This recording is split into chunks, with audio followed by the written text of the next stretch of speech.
Good afternoon po mga guys. Ngayon po ay punta tayo sa doktor. Papacheck up po tayo para malaman natin ang gender ng baby. Sige po, bye-bye. Anong gusto mo? Boy, girl? Boy. Oh, boy daw. Sige po, bye-bye. Ito na nga po tayo sa Ferromax Building upang ipacheck up si Mrs. Sino sabi sa'yo mamaya pa? Daming tao. Babalikan na lang kita. Maghahanap buhay muna ako.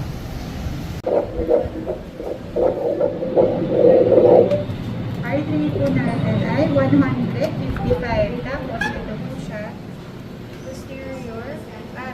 Anterior placenta grade 1. Tapos ayan po yung baby. Kita niyo po. Yun yung puso. Kadalawa ako. Okay po.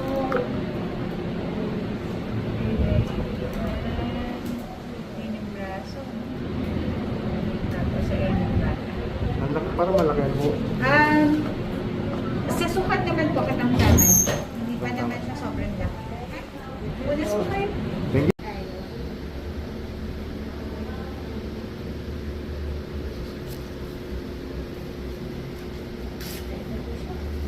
And then, ito po yung mga request ng laboratories.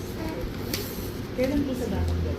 Pag ano ma'am, anytime, basta pagbalik mo sa akin ng after 4 weeks, parang 1 month, meron ako kayo. Napaluha ako. Yung hiling ng anak ko si Sebi na boy, yun natupad. Dalawa na yung anak kong magdadalawa yung anak kong lalaki. May magdadala ng apelyido ko.